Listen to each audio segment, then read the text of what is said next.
Hello and welcome to the Daily Mill for Friday the 26th of August 2022. In today's Millwall news we start off with tribute to Bob Pearson. Of course, before tomorrow's game there will be a little event to pay tribute to Bob Pearson, who sadly passed away last week. And we have this from londonnewsonline.co.uk.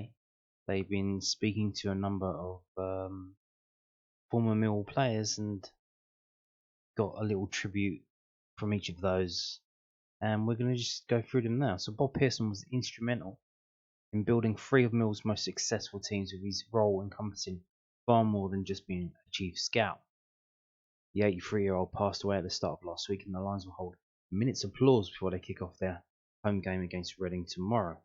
Pearson was a pivotal figure for the Lions from the moment he walked through the door in 1974.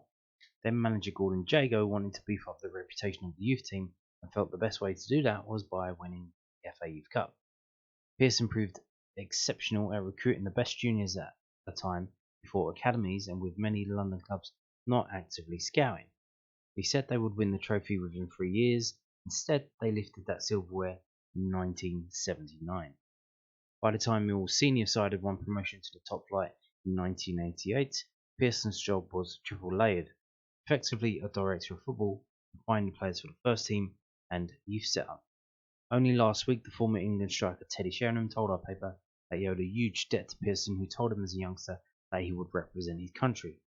Former director Jeff Burnage remembers Pearson pushing for the appointment of John Doherty in 1986 and also Keith Stevens and Alan McCleary towards the end of the millennium.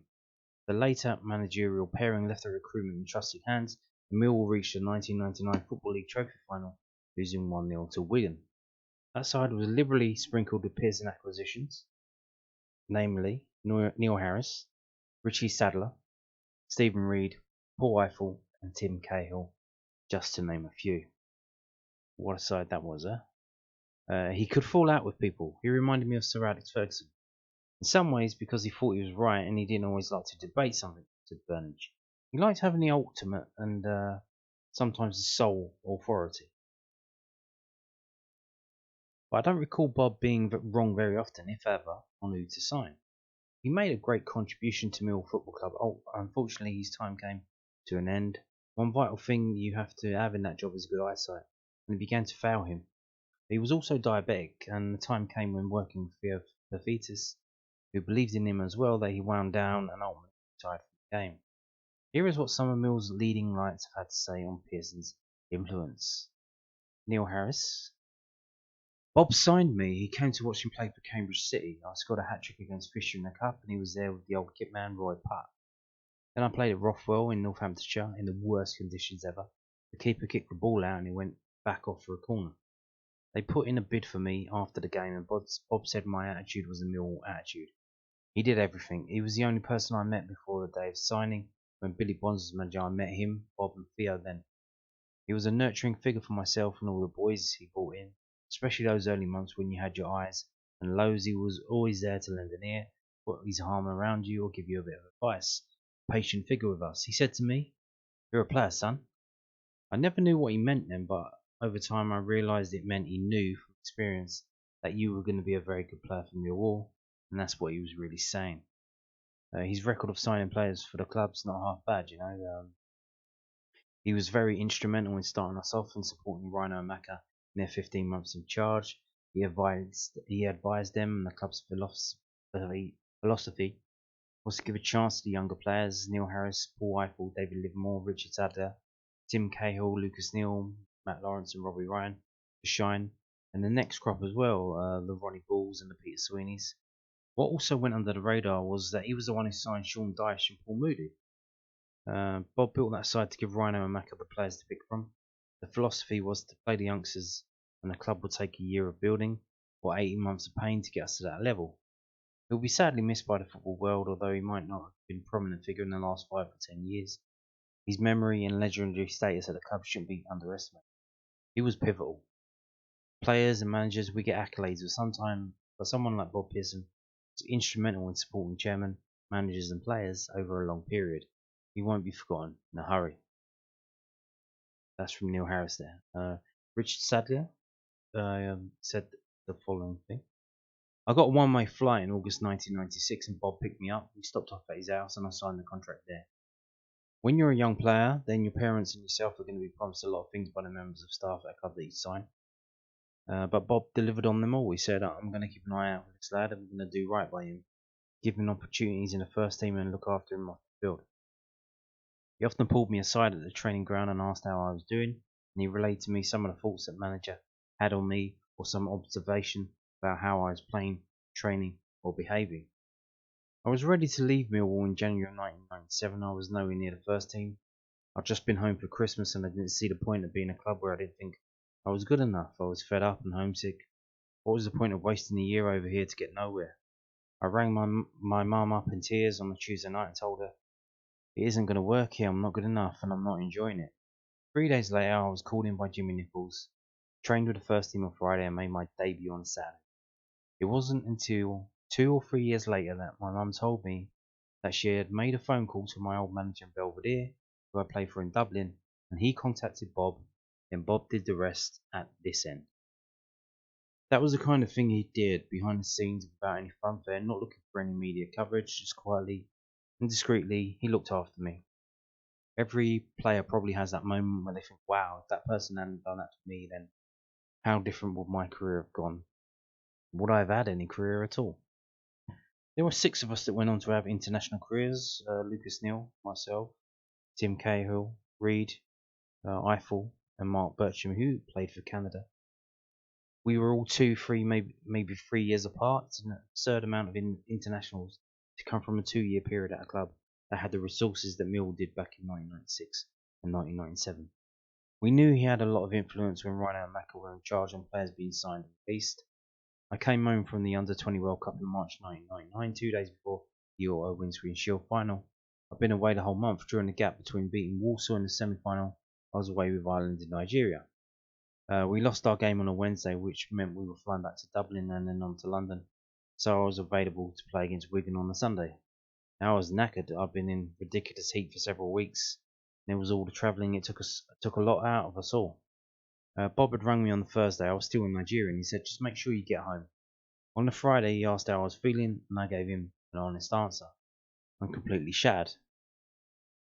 He turned around and said, right, Rhino and Macca are going to ask you tomorrow how you feel. And do not tell them that you're shattered, because if you give them the right answer, you're going to play at Wembley. I went in and I told them I felt great, really looking forward to tomorrow if selected. That was the little bits of extra input that Bob had, going well and above and beyond, which made you think this fella is in my corner, rooting for me, and using that influence to help me climb up the ladder. In hindsight, I don't think he did me or the club any favours by convincing me to lighten the managers and play, because I did play shit, but that's not Bob's fault. That was from Richard Sadler there, and this is from Tony Cascarino. I had Bob the Scout, Bob working on the staff, and Bob who had a short spell as manager of Millwall. He was instrumental in bringing me to Millwall. He had his boys, and anybody who know those that came through his youth system he loved and adored more. He was like Ted's second dad. Bob made it perfectly clear that Ted was his favourite. He played a big part in keeping Teddy at the football club. Teddy quite easily could have left even before I came. Bob worked long hours going around the country trying to look at players and teams. Players get a lot of plaudits for getting promoted, same for the managers. But everyone knew behind the scenes what Bob did, helped bring to the club, from the younger elements bringing in Terry Earlup, myself, Kevin O'Callaghan and others. It's a really sad day because he is an emblem of Millwall. My contract was coming into an end at Gillingham. I played away at Chesterfield, and on Tuesday night I played my worst game ever. I was meant to travel back with Bob and the Doc, who was there as well. I wouldn't get in a car because I played so badly. When I signed for Millwall, I said to Bob, I've got to ask you this question. Why the fuck did you want me to sign after Chesterfield?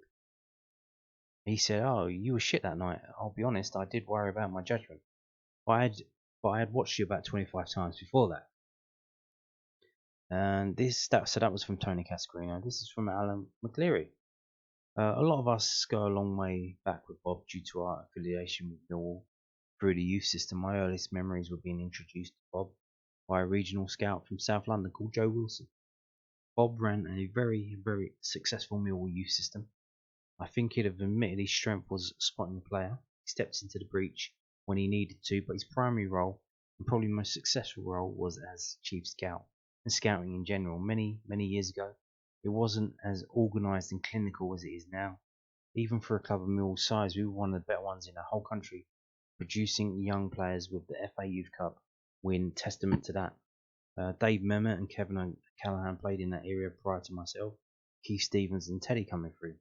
He was very influential when myself and Keith took over as managers. He gave us great information and support in that respect.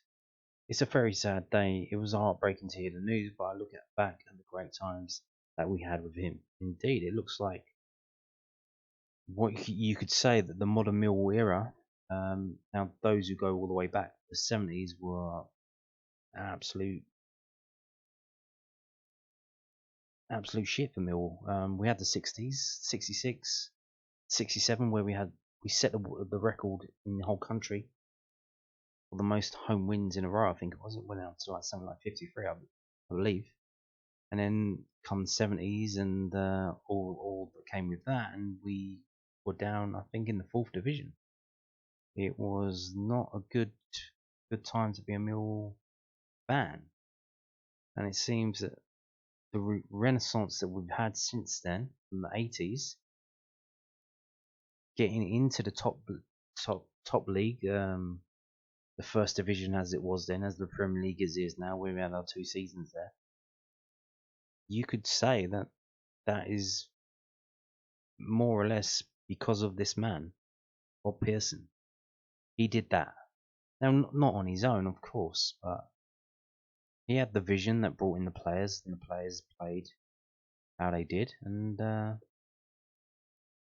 they dragged me all up from the 1970s into the 80s and beyond. And I think there's a phrase that goes around. I think it's from is it Isaac Newton, standing on the shoulders of giants. What Millwall is today is because of what Bob Pearson did back then. No offence, but we could quite easily still be slumming around at the bottom of the leagues, like a Leyton Orient or something like that, or a Gillingham,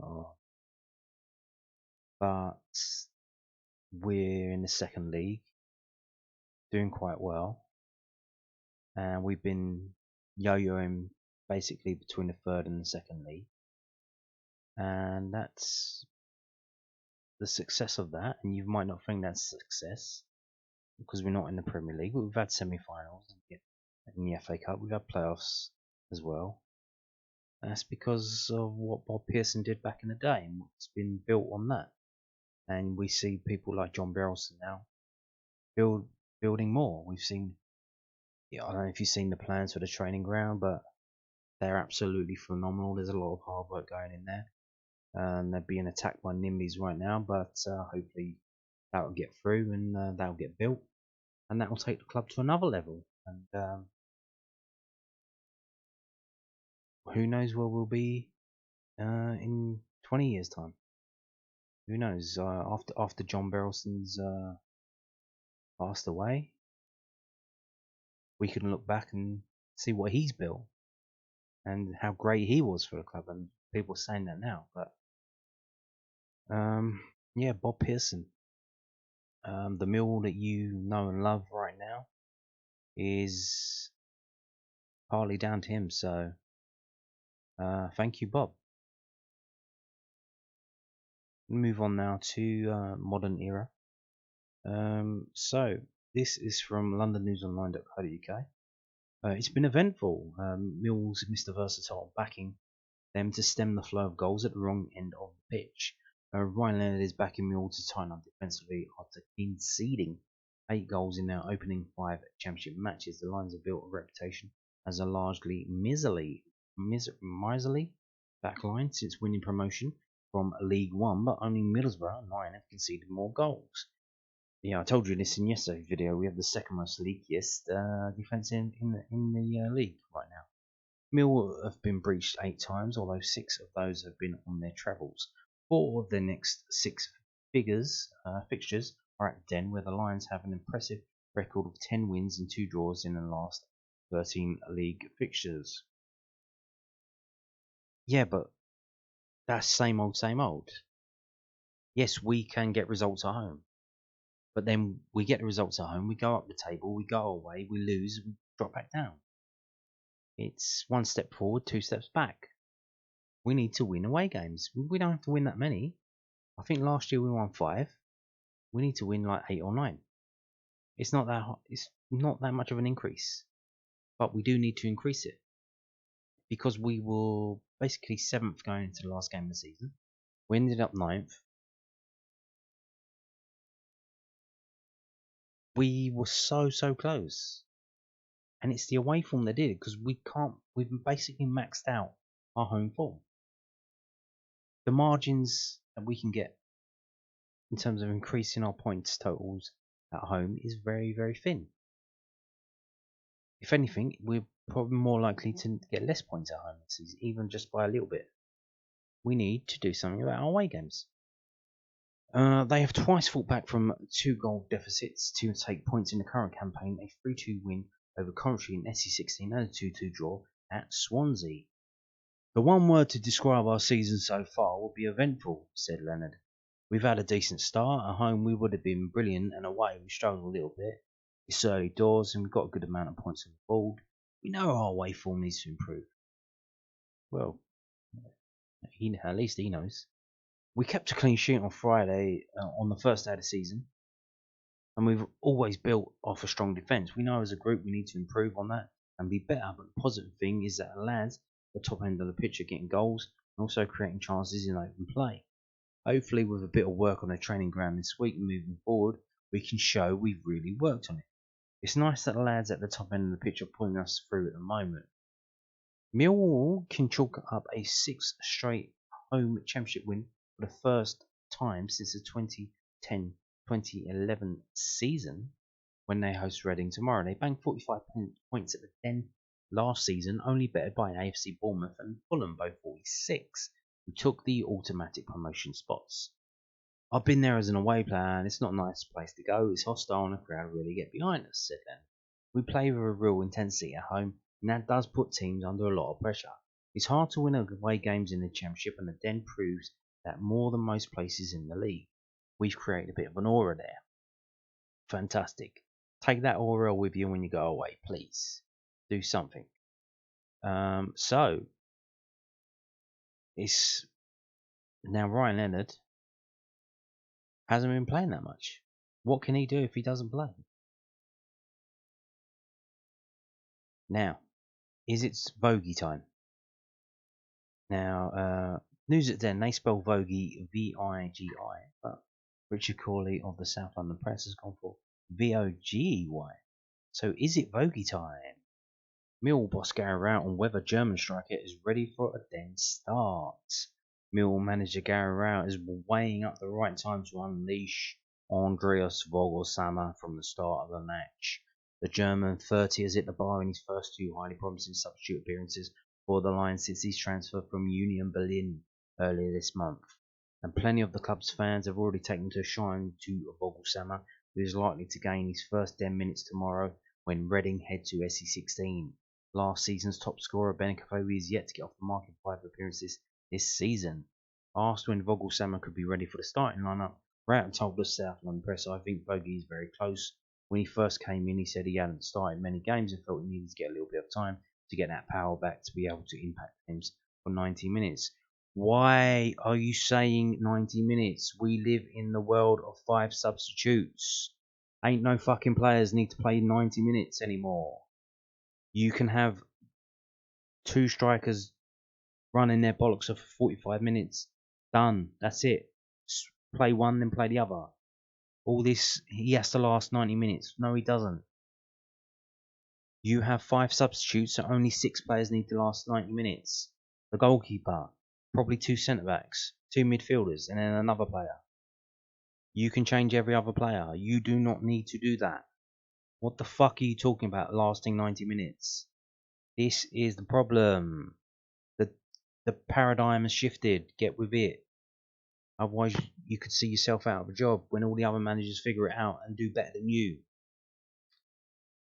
That's always the challenge when you haven't started many games in the previous 12 months. He's certainly in a much better position to affect games now. He will start very soon, whether that is this weekend, the game in the week, or the game after. We have to assess that. Well, I'll tell you what's going to happen. If I think Vogey is going to start tomorrow, and if Vogey doesn't score tomorrow, I think the pressure is going to be too much. Then he has to start on Burnley, especially as it's like a 3 days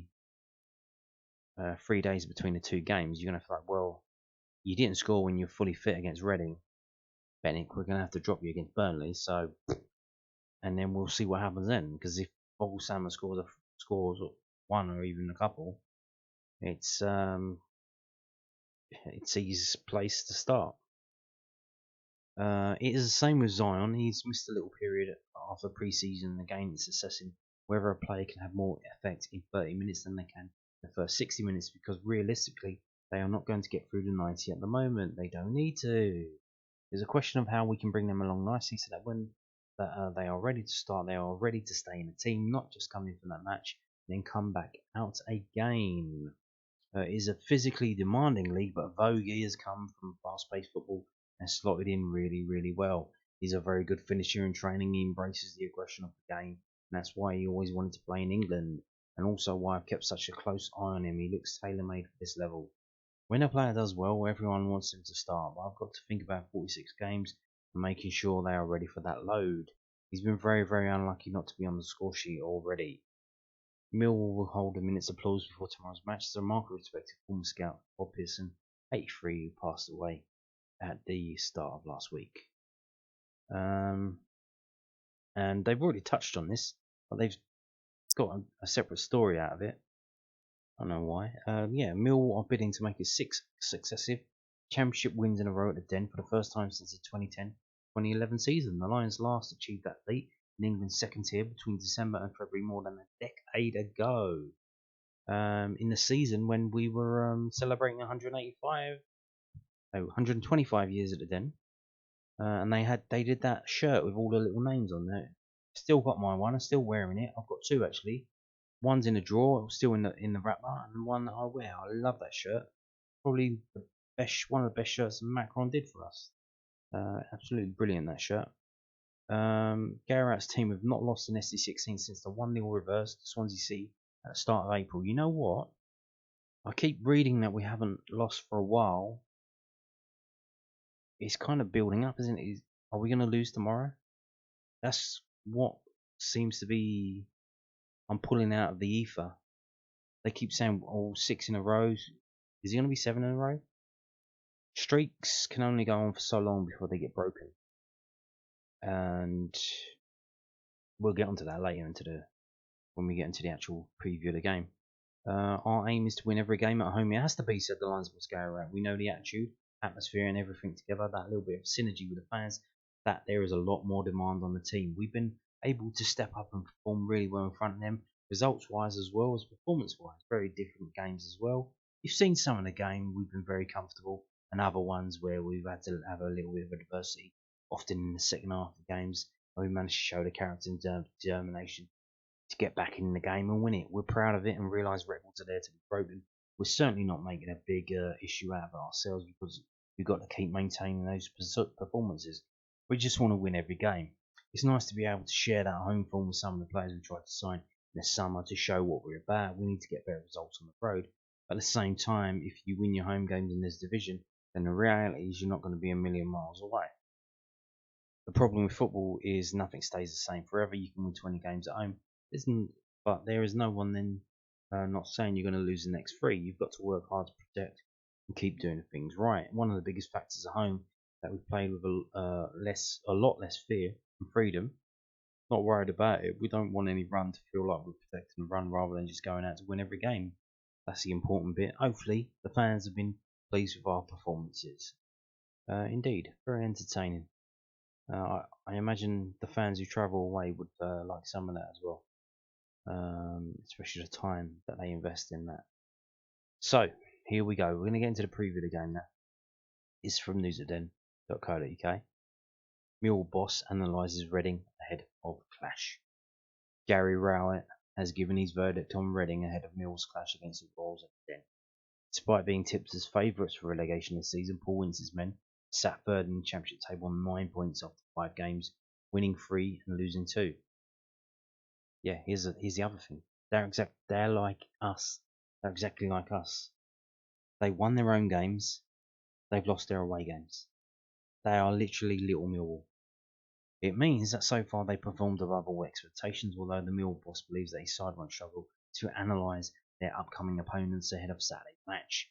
From what I've seen, it's quite easy to assess Reading, Rowett told News Again.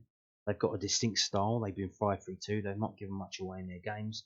They've sat a little bit deeper than some of the other teams, but we played against that a lot ourselves, and we played that way lots ourselves. There's different ways to skin a cat. Meow. It doesn't mean that they're not going to do that against us. They might see something against us that they think they can exploit. Do something different. What I would say is that we're probably going to need to be patient at times. We might need the fans to be a little bit patient at times as well, because they want to come away from home and make it difficult for us. I thought they were excellent in the games that they played, and it's about results. Most managers will say the same. We want the team to perform fantastically well. Do I look at the commentary game and say I've taken us playing a little bit better in the first 20 minutes and maybe drawn? Of course not. You don't care, we won the game. You've got to find the solution sometimes. But of course, overall, there's a distinct way that you want to play. Reading have shown that early on. They've been very consistent in what they've done, and they've had players leave. Maybe they've had to adjust a little bit of what they want to do, but they're sat there having won 3 of their home games, so fair play to them. That'll be a very difficult proposition for anyone to face. Yeah, at the Majewski Stadium, or whatever it's called now, not in an away game. Like, what's the fear?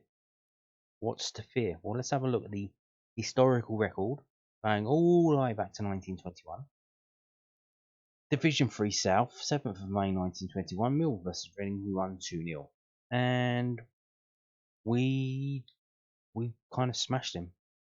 We absolutely smashed them. We had a little period, 1933 to 1948, where we didn't win. But we only lost 2 of those, so there was a number of draws.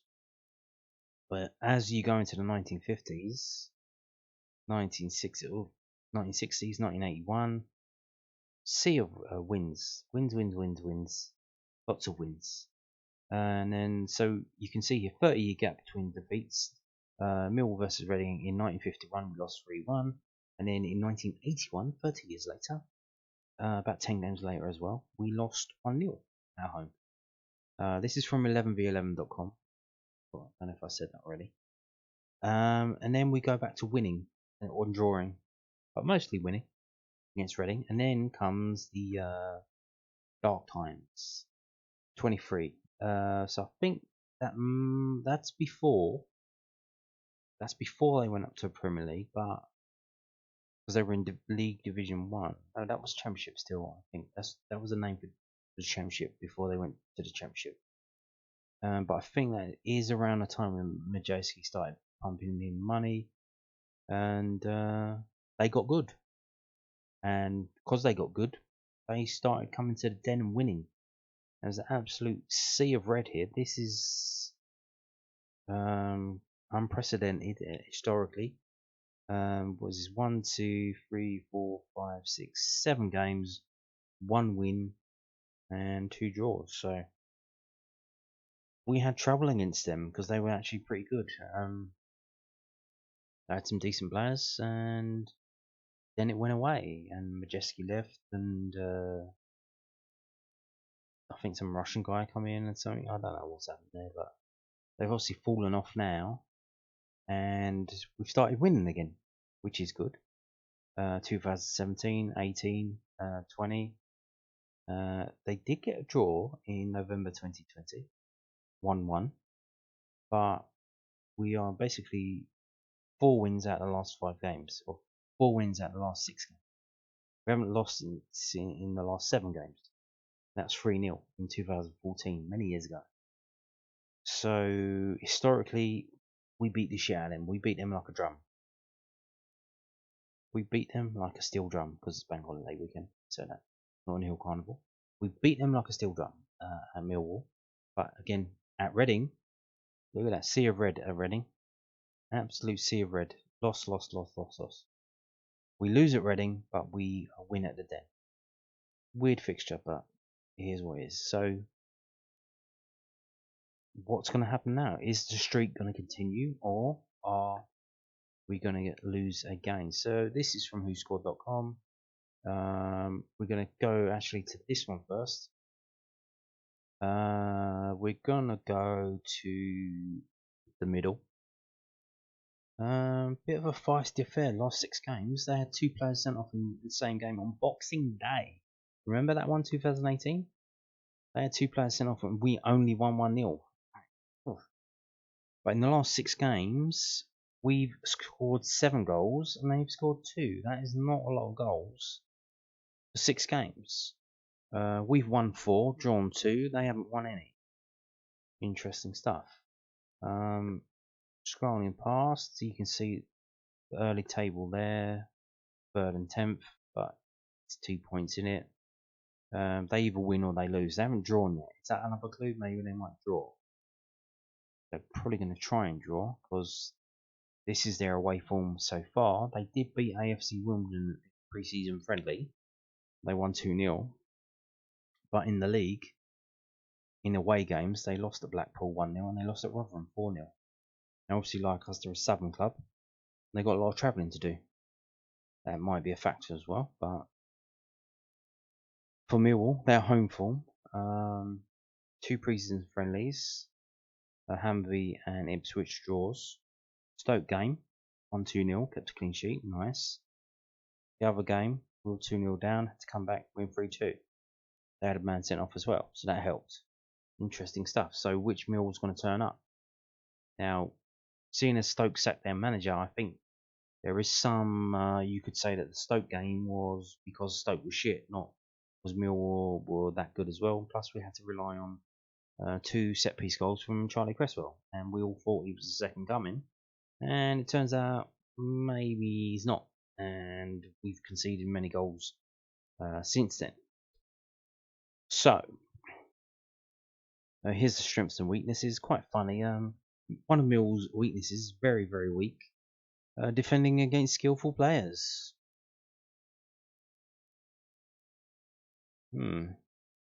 So, match forecast. Mill steal the ball from the opposition often.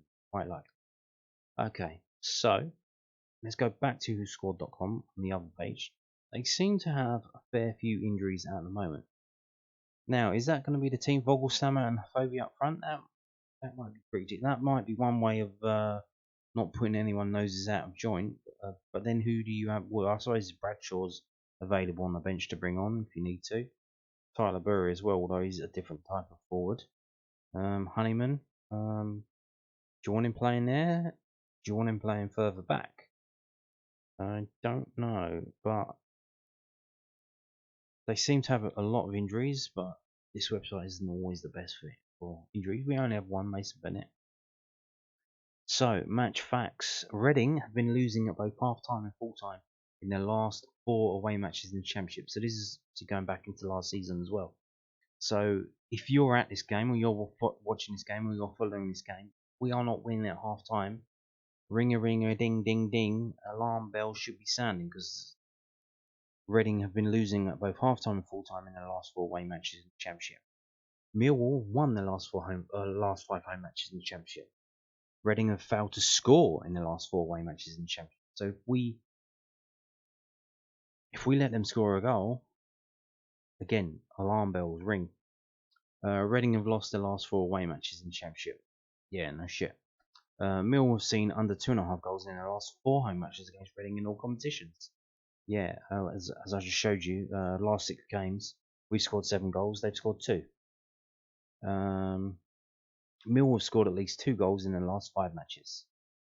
Mill have won their last 3 matches against Reading in all competitions. Mill have conceded at least 2 goals in the last 4 matches. Yes. So, what will happen tomorrow? So, prediction. Mill will struggle to contain the threat of us international striker, Josh Sargent last weekend as they laboured to a 2-0 defeat in East Anglia. The Lions have endured a mixed start to the season and head into game week 6 having claimed 2 wins and a draw from the opening 5 championship outings.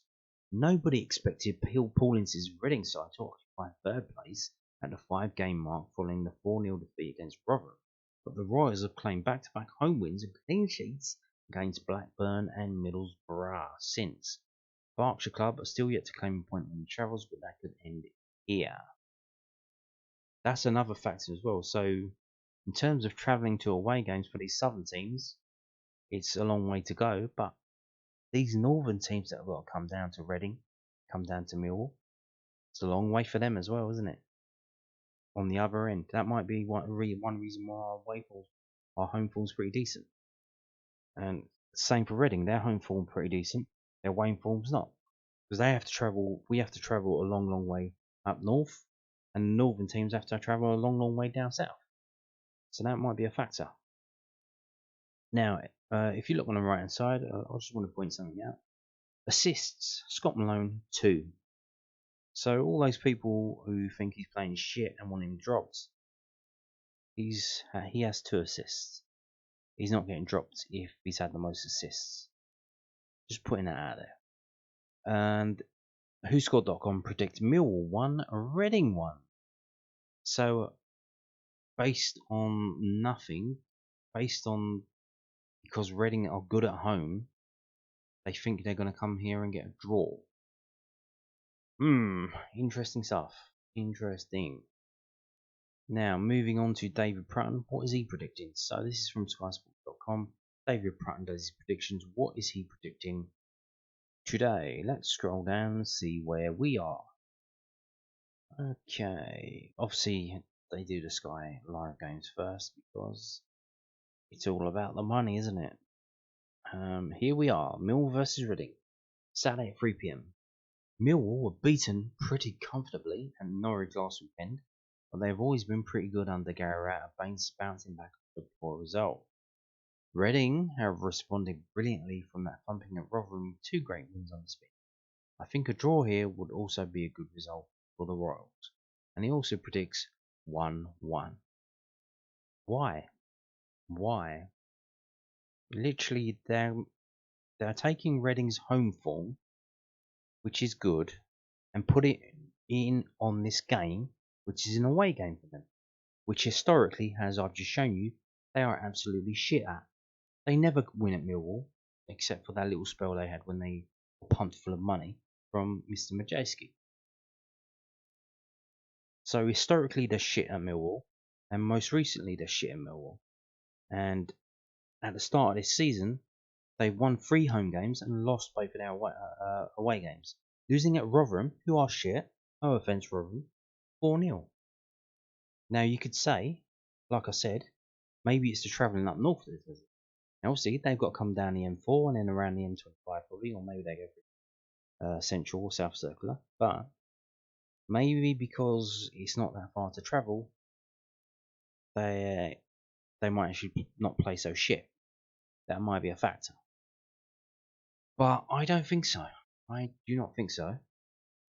I'm gonna say that it's gonna be Millwall 4. Yes, Millwall 4. Reading 0. It's gonna be Millwall 2-0 at half time. So Millwall 2-0 at half time, 4-0 at full time. Bish bash bosh. Done. 4-0 to Millwall. So there you go.